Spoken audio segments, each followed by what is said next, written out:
I'm worried that AI could eventually outsmart us and take control. God of artificial intelligence എന്നറിയപ്പെടുന്ന Joffrey ഹിൻറ്റൻ്റെ വാക്കുകളാണിത്. Joffrey ഹിൻറ്റൺ ആധുനിക deep ലേണിങ്ങിൻ്റെ അടിത്തറയിട്ട ഇതിഹാസമാണ്. വർഷങ്ങളോളം അദ്ദേഹം ഈ വിപ്ലവകരമായ സാങ്കേതിക വിദ്യയ്ക്കായി നിലകൊണ്ടു.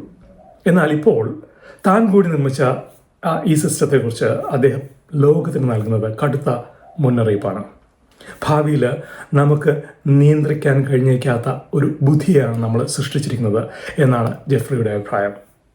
എന്നാൽ AI എന്ന നിർമ്മിതി ബുദ്ധിയെ ഇത്രയ്ക്ക് ഭയക്കേണ്ട ആവശ്യമുണ്ടോ? നമ്മൾ AIയിൽ ഒരു യന്ത്രത്തെ മാത്രമല്ല കാണുന്നത്, നമ്മളെ തന്നെയാണ് AIയിൽ കാണാൻ ശ്രമിക്കുന്നത്. യന്ത്രങ്ങൾ ജീവനുള്ളതായി മാറുന്നത് കൊണ്ടല്ല നമുക്ക് ഭയം.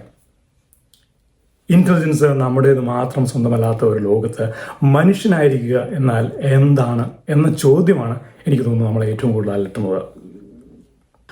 അതുകൊണ്ട് നമ്മുടെ മുന്നിലുള്ള നിലനിൽപ്പിൻ്റെ അപകടം അല്ലെങ്കിൽ എക്സിസ്റ്റൻഷ്യൽ ഡേഞ്ചർ എന്നത് ബുദ്ധിയുള്ള യന്ത്രങ്ങൾ മനുഷ്യനിൽ നിന്നും നിയന്ത്രണം പിടിച്ചെടുക്കും എന്നുള്ളതല്ല. പക്ഷെ ഒരു കാര്യം ഉറപ്പിച്ച് പറയാം, AI സിവിലൈസേഷനെ തകർക്കാതെ സേവിക്കണമെങ്കിൽ ചില പരിവർത്തനങ്ങൾ, ട്രാൻസ്ഫോർമേഷൻസ് ഉണ്ടാകണം. വിദ്യാഭ്യാസ രീതി മാറണം. അറിവ് കൈമാറുന്നതിന് പകരം അല്ലെങ്കിൽ അതിൽ നിന്നും വിവേകം വളർത്തുന്നതിലേക്ക്, വിസ്ഡം കൾട്ടിവേഷനിലേക്ക് ഫോക്കസ് ചെയ്യണം.